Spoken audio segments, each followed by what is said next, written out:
Salve, salve, alunos! Chegamos aí para mais uma aula de História Geral. É isso mesmo, História Geral. Estamos no terceiro ano com vocês. E aí, regra número 1, abre o caderno. Abriu? Ótimo! Ei, tu tá esperto, hein, aluno? Tu fica esperto mesmo. Abre o caderno, coloque a data de hoje lá em cima. Já colocaram? Na parte superior? Isso! Coloca a data de hoje e também o título da aula. Vejo para vocês aí no quadro qual é o título da nossa aula. Isso, Brasil, Primeira República. Legal, né, aluno? Aí, nós já estamos... Opa, deixa eu voltar aqui. Eu vou calibrar. Rapaz, eu ainda sei calibrar isso aqui? Eu acho que sim. Nós já estamos na aula 2.1. Olha que maravilha. Aluno, na aula de hoje, nós iremos falar sobre a República da Espada. Na verdade, vamos dar uma passagem assim rápido, porque na aula anterior, na 1.1, eu já abordei em profundidade, certo? Aí, vamos entrar na República Oligárquica. Isso aqui vai dar pano para manga, ok? Economia da República Velha e também irei falar sobre o coronelismo. Tá preparado? Eu já estou, já nasci pronto. Não é não, Sâmio? Ah, deixa eu apresentar aqui meu parceiro. Vem aqui comigo aqui, vem aqui para mim. Comigo? Vem para mim. Comigo no estúdio, o meu parceiro, o nosso intérprete, né, os tops das galáxias, o Sâmio. Cadê o sorriso? Aê, Sâmio. Beleza? Joga lá então para nós.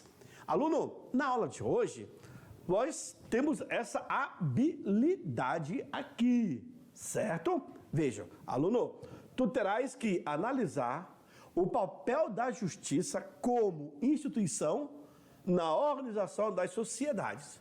Legal? Irá também fazer o uso de argumentação crítica sobre os processos históricos, certo? Com isso, aluno, vejam só. Primeira República, no Brasil, vai ser iniciado no dia 15 de novembro de 1889, ok? 89. Com isso, teremos aí o fim da monarquia. Aluno, observa. Na sequência, vejam só, também denominada pelos historiadores de República da Espada, né? Por que, professor, República da Espada? Porque quem comandou aqui, na primeira gestão, de 1889 a 1894, foram dois marechais, sendo ele o Deodoro da Fonseca e o Floriano Peixoto.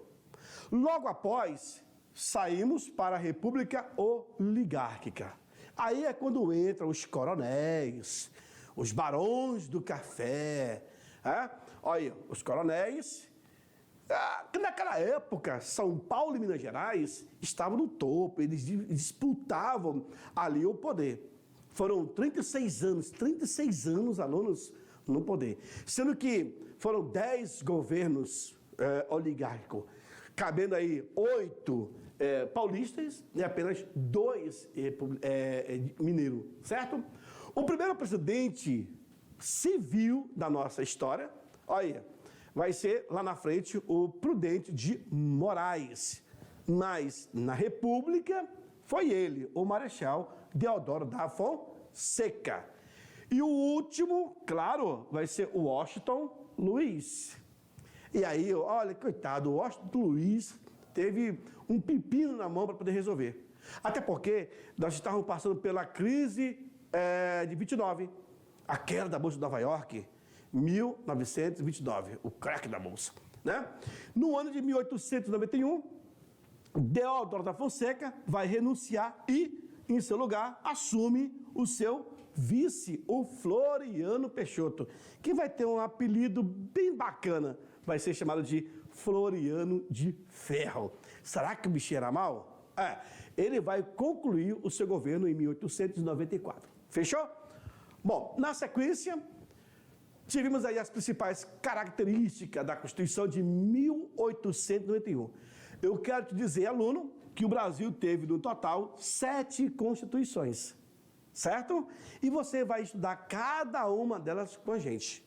Vejam, nessa Constituição, nós tivemos aqui a implantação da República Federativa com o governo central de 20 estados membros. Nossa, professor, nessa época já tinha tantos estados? Sim, sim. Depois irão acrescentar mais ainda. Houve o estabelecimento de uma relativa e limitada autonomia para alguns estados. Não eram todos. Houve também grande parte do poder concentrado no governo federal, que o poder executivo, não é isso? Que é o poder executivo. Houve também a divisão dos poderes em 3. Então, professor, aquela Constituição de 1824, de Dom Pedro, acabou o poder moderador? Sim. Nessa Constituição de 1891, eu vou ter aqui o Executivo, o Legislativo e o Judiciário. Nossa, professor, então, esses 3 poderes são bem antigos. Exatamente, aluno. O poder moderador, ele vai vigorar até aqui, até 1889. Ele inicia em 1824 e vai até aqui. Acabou. O Brasil não é mais monarquia, não é mais império, então muda também o seu regime, tá? Houve o estabelecimento do voto universal masculino. Professor, e as mulheres? Aí nós vamos ter pano para manga. Estava fora de cogitação. A mulher, ela só vai ter direitos políticos a partir de 1935. Tá bom? Vejam, o voto vai ser aberto e não podiam votar as mulheres. Calma, calma que as mulheres vão vir com tudo. Depois eu vou passar para vocês a Revolução de 1960, a chamada a Revolução dos Sutiãs. Sabiam? As mulheres vão para cima.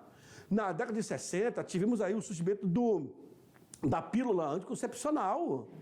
Aluno de lá para cá, as mulheres tomaram o poder na sociedade, tá? Menores de 21 anos, mendigos e soldados e analfabetos não podiam votar, né?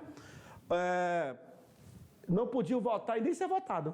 Então, observe que era muito restrito isso também, né? Vejam, a República da Espada, eu tenho aqui o Deodoro e, do outro lado, o Floriano Peixoto, que eu já falei também na aula anterior, na aula 1 pontua, né? Tranquilo. Vejam, no dia 15 de novembro de 89, o Marechal Deodoro provocou a queda do regime monárquico. Repito, Deodoro, ele era um cara que tinha aproximação com Dom Pedro II. Dom Pedro não ia bater de frente com ele, pelo contrário. Cara, vem para mim. Aluno, se você estudar, pesquisar a vida de Dom Pedro, ele estava cansado. Ele não ia fazer questão para isso, não. Simplesmente, não, deixa. Cara, a história dele é fantástica. Você vai se apaixonar por Dom Pedro. Para você saber e conhecer a essência daquele camarada. Outro dia eu dei uma aula, e falando sobre o Dom Pedro, nossa, os alunos pediram bis. Não é aquele chocolate não, tá? Professor, repete, fala mais e tal. Ok, mas é muito, muito, muito bonita a história dele. Muito mesmo. E que eu diga a sua residência em Petrópolis, a residência imperial, tá bom? Segue no quadro, vamos lá. Na sequência, aluno, eu tenho aqui, ele não estava agindo em nome de toda a sociedade, veja, mas sim de um pequeno grupo de militares que se encontrava insatisfeito com determinadas atitudes do Império. Claro que Dom Pedro ele não vai colocar qualquer um no poder, né? Até porque o cara não tem bagagem, o cara não tem condições, não tem perfil. Então, cada um no seu quadrado, certo? Essa imagem é fantástica novamente, né? Quando você vê aqui, na verdade era salva de tiros, ou parada militar. Ei, isso aqui, de vez em quando, acontecia no Rio de Janeiro. E o povo ficava ali assistindo, admirado. não sabia o que estava acontecendo. Na verdade, ele estava tendo aí essa transição do império para o regime republicano, tá bom? E aí, claro que houve não seria uma tomada do poder, né? Mas os caras fizeram por onde até chegar e definitivamente assumir os seus cargos aí. Vejam, passando por fortes problemas de saúde e por uma série de problemas políticos em seu governo, ele não conseguindo se entender com os grevistas, nem com as oligarquias cafeeiras. De quem nós estamos falando? Do Marechal Deodoro da Fonseca. Simplesmente ele decide renunciar, deixar o poder, mas quem assume é o seu vice, Floriano Peixoto, né? Substitui o camarada e aí ele vai para cima. Olha, Floriano passava de vice a presidente. Muito embora isso fosse apenas na teoria, pois na documentação legal ele continuaria a ser vice. É diferente. E no Brasil já tivemos muito disso, né? O cara os vices que assumem, Floriano assumiu. Que mais? Assim que eu recordo. Aí tivemos o Itamar Franco, que assumiu no lugar do Collor. O Marcos Maciel, que era vice do Fernando Henrique Cardoso, ele não assumiu. Nossa, o Marcos Maciel também é uma figura muito bacana. Que mais? Dos vices, apenas esses. Assim, o Sarney era vice do Tancredo. Os caras falam Tancredo, né? Do Tancredo. Nada a ver. A Constituição, ela declarava que deveria existir, olha só, uma nova eleição para escolher um novo presidente. Mas isso não foi possível, porque Floriano, ele vai descumprir esse acordo, essa lei, e vai fazer valer sua própria vontade. Olha só! Estou falando que o cara é caveira? Ele é faca na caveira, né? Ele vai para cima. Os caras querem fazer uma outra eleição. Tu está entendendo, aluno? Ou não? Tá entendendo, né? Eu espero que sim. Então, olha só como é que eles queriam fazer a oligarquia. Bom, o exército já tomou o poder mesmo. O que interessa para eles é acabar com o poder monárquico. E aí, não deu outra. Eles simplesmente vão fazer, queriam fazer uma nova eleição, mas Floriano, vamos dizer assim, da palavra, né, mais conhecida, dama de doido, tá ficando doido? Não. Ele simplesmente assume e passa a colocar em prática sua própria vontade. Tá aqui. Vejam, na presidência, ele tomou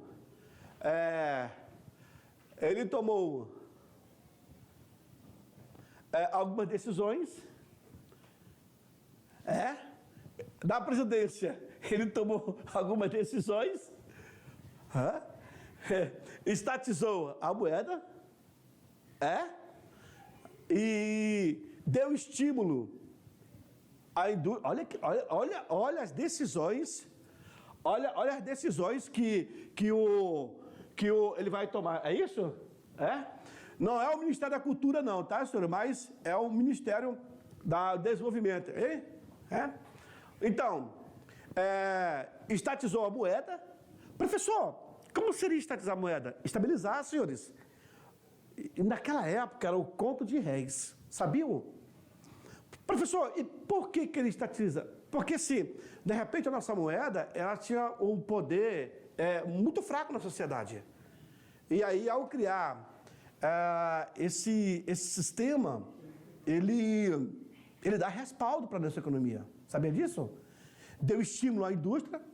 Professor, como é que dá estímulo à indústria? Investimento, senhores.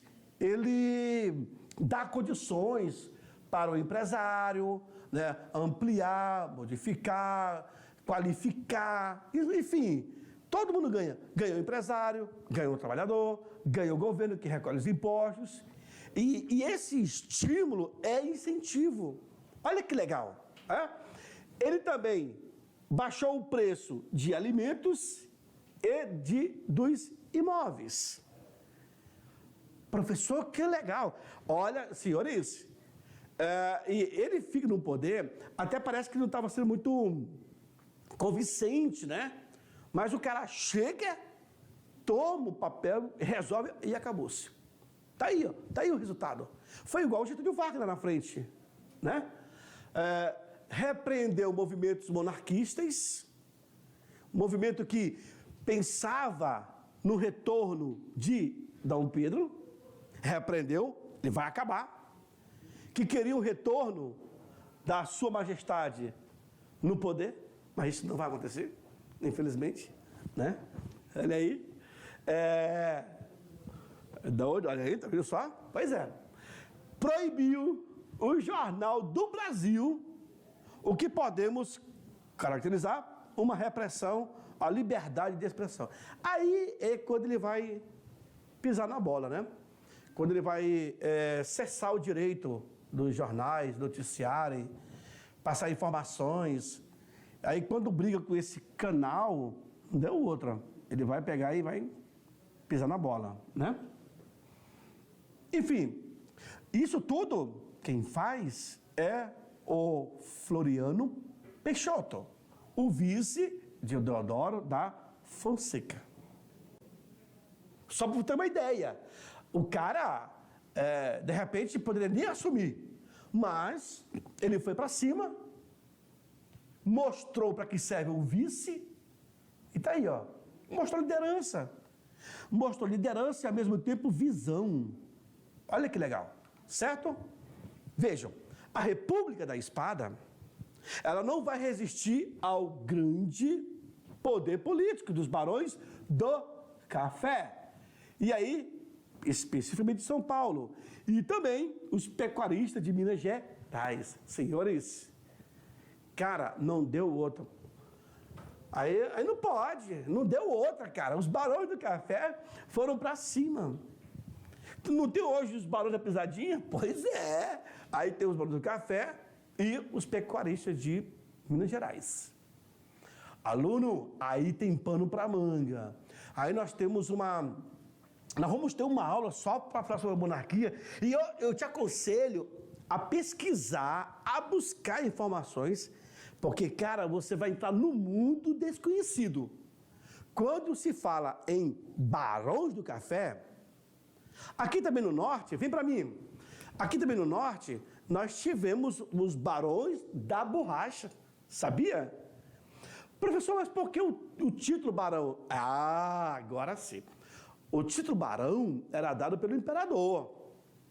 Eu tenho um barão, eu tenho um conde, eu tenho um comendador. Então, cada título tem a sua importância social. E esses barões do café são pessoas muito importantes na sociedade. São os caras que conduzem ali, inclusive, a economia. Aqui no norte, também tivemos os barões da borracha. E quando você assiste, por exemplo, um documentário de época, aqueles bigodômetros, etc., era assim que se comportava. Era assim que era o estilo. Né? E são pessoas que deixaram suas histórias. Mas isso foi no século passado, aliás, foi no século XIX, porque o século passado é o século XX, nós estamos no século XXI. Olha aí, nós somos velhinhos, né? Já estamos em 3 séculos aí, é muita coisa. Tá bom? Joga no 4. Na sequência, o que nós podemos ver? É aqui, senhores, que mora a moral da história. Quando nós começamos a falar sobre os barões do café, ou do café com leite, porque São Paulo era o maior produtor do café. E Minas Gerais, o maior produtor de leite. Nós vamos entrar nesse mundo aí desconhecido. Deram início uma nova fase da história política do Brasil, que ficou intitulada como República do Café com Leite. Vocês já ouviram, né? Legal. Em decorrência dos inúmeros acordos existentes entre os dois estados, Minas e São Paulo. É o que comandava hoje a política brasileira, certo? Olha lá. Aí você vê o trono do imperador. Na verdade, isso aí é o trono de presidência, da presidência da República. De 1824 a 1930, nós tivemos aí aqui, ó. De um lado eu tenho São Paulo, não é isso? E do outro lado eu tenho Minas Gerais. E aqui, claro, os apoiadores. Quem é que vai representar agora? É o fulano. E o fulano de onde? São Paulo. E aí era para ser 4 anos São Paulo e 4 anos seria Minas Gerais. Seria sim, mas não foi. Por que não foi? Porque São Paulo sabia muito bem fraudar as eleições, senhores. É incrível. Esse estado, ele tem uma história, assim, desde quando surgiu a política no Brasil, que o estado se destaca. A partir de 1894, com a posse do nosso primeiro presidente civil, Prudente de Moraes, o país então passou a ser governado por civis. Agora, o bicho pegou. Por quê, professor? Agora é uma outra característica, senhores, não são mais os militares. Agora é um grupo, é uma elite forte que assume o poder e vai defender os seus interesses. Ponto. Eu já não preciso falar mais nada, certo? Com esse fazendeiro e político do interior de São Paulo, a oligarquia cafeeira chega definitivamente ao poder. Quando os caras falam hoje, poxa, hoje no Brasil o que está mandando é o agro, né? Aí eu conheço os boys agro, né? Os garotos agros, os caras mandam, não tem boca, cresceu bastante. A economia, então, começa a rodar em cima da agricultura. E tem um marketing muito grande também para isso. Aí vocês imaginem São Paulo e Minas. Naquela época já se destacava. Tá entendendo? É diferente o pescador, né? Alguma coisa assim e tal, viu? Bem bacana. Essa época seria marcada, entre outras características, pela a influência eleitoral. Pronto. Já entrou num campo que eles irão dominar. A política de grandes fazendeiros. Muitos deles conheciam como os coronéis, os bigodão, né? Os caras que tinham influência. Hoje em dia nós chamamos de reduto eleitoral. Antigamente era curral eleitoral. Hoje não pode mais. Hoje é o curral virtual. Hoje é o curral virtual. Não é não, Samir? Para ter uma ideia como é que a coisa funciona. Vai falar em curral hoje. É porque na época, vocês vão entender na nossa aula, essa dinâmica, os elementos que compõem esse contexto aqui. Aí vocês vão entender por que curral. Tá certo? Olha lá. Olha aí a plaquinha. Paga quanto? Novos, seminovos, usados. Sâmio, você seria voto usado, né, Sâmio? Né? Assim, pela idade, não. Eu acho que o voto usado seria acima de 70 anos, né? Mas muda, mas ganha, não tem boca. Independente. A palavra oligarquia, ela vem do grego. Isso significa governo de poucos. Tá vendo? Tu tá entendendo, aluno? Caraca, professor! Pois é, oligarquia, senhores. Quem está no poder é oligarquia. E oligarquia, no derivado grego, significa governo de poucos ou para poucos. Ponto. Não tem mais o que explicar. Certo? Assim, oligarquia designa um governo que é denominado por um grupo de pessoas ou família. Nossa! Tá vendo aí? E aí, se você visitar os principais centros políticos do Brasil daquela época, do início do século XX, aí você vai entender. Vem para mim, aluno. Vem para mim. Eu vou te falar o seguinte. Naquela época, quando o cara tinha muito poder, e ele perdia esse poder da hora para outra, não era aceitável. Olha, de repente um barão, numa transação que ele fez, ele perdeu o dinheiro. E aí, se chegasse um cobrador na sua porta cobrando a dívida, ele não admitia. Ele preferia a morte. Muitos se matavam. Sabe por quê? Porque isso era o cúmulo do absurdo. Isso era desonrar o camarada. Acho que vocês já viram aquela expressão que um fio do bigode vale muito mais do que a palavra. É assim que funcionava. Nós estamos nessa transição do Brasil do século XIX para o século XX. A coisa funcionava. Antigamente o cara falava assim, me vende um ovo, amanhã ele chegava e pagava o ovo. Hoje, o cara compra no plástico, no cartão de crédito, clonado, compra na internet, o cara leva pino até dormindo. Mas no passado não tinha isso não. No passado a coisa funcionava mesmo. Mas eram outros tempos, outra sociedade. Então, com o tempo, você vai absorvendo aquilo que é bom e o que não é bom, infelizmente. Algumas práticas ainda relutam em permanecer em nossa sociedade. Mas nesse caso de oligarquia, a coisa pegava, tá bom? Tanto nos grandes centros como também na questão da Amazônia. Joga no quadro, na sequência. Vejam. E aí, é bem nítido. Eu tenho aqui de repente, um representante dos coronéis, que ele vai falar assim, compro votos novos, seminovos, usados. Era descarado, senhores. Não tem dessa, não. Era descarado mesmo.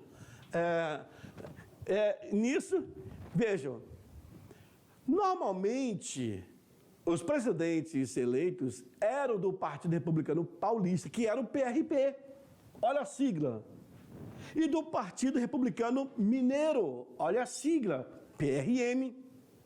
Esta prática era denominada de política café com leite, em alusão às maiores riquezas geradas,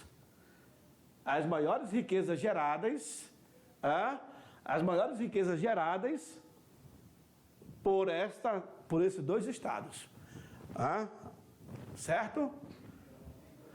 Aqui é ao vivo mesmo, não tem boca não, é ao vivo mesmo. Então, vejam só, de um lado eu tenho São Paulo, de outro lado eu tenho Minas. Olha aqui a sigla dos camaradas. Senhores, eles irão se alternar no poder durante a política. É incrível, certo? Fechou? Olha lá. A economia durante a República Velha. E aí eu trago uma imagem de Cândido Portinari, o cara que acaba desenhando muito o carregador de café. É o nome dessa obra aí. E aí, claro que marinheiro, olha esse bomba aqui, ó. Esse aqui é anabolizante, o cara tá tomando, né? Aí esse braço só tem óleo. Mas no retrato, senhores, você observa que no contexto eu tenho aqui uma produção significativa do café em São Paulo. Aluno, a terra em São Paulo, ali ó, de Cuiabá em diante, Cuiabá, Goiânia, a terra é vermelha, cara, é muito bonita. E tudo que se planta ali se dá. Hoje não se pode dizer que tem terra infértil. Não, você coloca produto e ela passa a dar normalmente. Basta você trabalhar a terra, certo? Olha lá. O café representou mais de 50%. Cadê? O café representou mais de 50% das exportações brasileiras durante toda a Primeira República. E o Brasil chegou a abastecer 2/3 do mercado mundial do café. Ainda bem que eu sei. E aí, ó, e era assim, viu? O plantio nas lavouras, nos engenhos. Lá no Rio de Janeiro, você ainda encontra alguns ambientes assim. Inclusive, essa é a imagem do Rio de Janeiro, aquela região do Paranapanema ali. Na junção entre Minas Gerais, São Paulo e Rio de Janeiro. Certo? Bom, essa está tranquila. Entusiasmado com os lucros e contando com o afluxo da mão de obra imigrante, os cafeicultores aumentaram desmedidamente as plantações. Aí você observa, paulatinamente serão substituídos a mão de obra escrava para a mão de obra europeia. Aí italianos virão para cá, japoneses, portugueses, espanhóis, várias nacionalidades virão para cá. E aí eles vão plantar de meio com o produtor aqui. Tudo que eles colherem, 50% fica com o patrão e os outros 50%. Eu acho que vocês já viram aquela novela Terra Nostra, ali remete à chegada dos imigrantes no Brasil. E justamente para trabalhar de meia com o governo. Até porque já teve, no passado, um projeto do governo de branquear o Brasil. Com a oferta, ficou maior que a procura. Como a oferta ficou maior do que a procura, a economia, então, ela começou a enfrentar crise de superprodução. Isso já no século XX. Novamente, uma região de produção de café, de colheita, aí estão colocando um café para poder secar no terreiro, certo?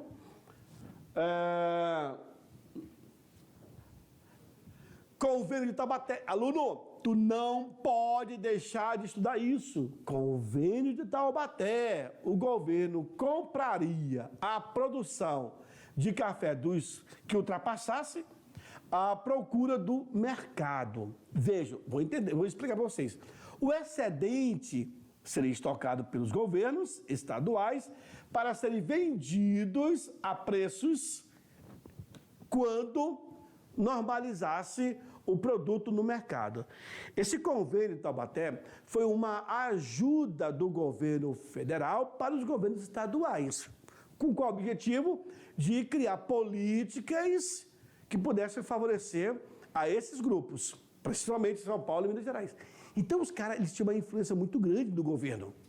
Até porque o governo era oligárquico, certo? Olha lá. O açúcar vai ser destinado ao mercado interno, o algodão destinado à indústria de tecelagem e à expansão do Brasil. A borracha só vai beneficiar o Amazonas ou a Amazônia.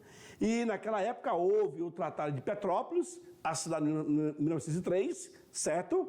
E o cacau vai perder mercado para o cacau da África. Então começa a haver produtos primários, secundários e terciários. Na industrialização, apesar da política econômica oficial da República continuar sendo a valorização do café, durante esse período, tímidas ações em prol do desenvolvimento aconteceu também. E diga-se de passagem, o primeiro camarada a fazer isso foi Irineu Evangelista de Souza, mais conhecido como o Barão de Mauá, o cara que vai trazer as primeiras máquinas e indústria têxtil para o Brasil. Isso aí é o litoral do Rio de Janeiro, tá bom? Essas fábricas. A indústria era incipiente e promovia uma larga dependência da importação, principalmente, bem de consumo. Durante, então, a Grande Guerra, um surto industrial tomou conta do cenário brasileiro, provocando aí uma sensível mudança. Isso vai causar os parques fabril nacional. Dentre esses fatores, nós podemos destacar. Aí eu tenho já um avanço para o coronelismo. Viu aí? Não é o Getúlio Vargas aqui não, tá, gente? Isso é uma representação. Mas o coronel que apoia o candidato, ele tem aqui todos os seus eleitorados. Tá bom? E nós vamos explicar isso em detalhe para vocês. Durante a Primeira República, o Brasil era predominantemente agrário, e nesse quadro predominava um fenômeno chamado de coronelismo, como vocês viram agora há pouco, decorrente da enorme concentração de terras nas mãos dos poucos fazendeiros que exerciam aquele poder ou um mando local. Esses chamados coronéis garantiam o controle do voto da população determinada quando ele apoiava um candidato de peso, tá bom? Clientelismo era o coronel que ultrapassava os limites de sua propriedade rurais, chegando a alcançar as cidades. Foram muitas pessoas, como donos de armazéns, médicos, advogados, prefeitos, vereadores, juízes, padres e outros, procuravam se aproximar desses coronéis. Era o chamado clientelismo.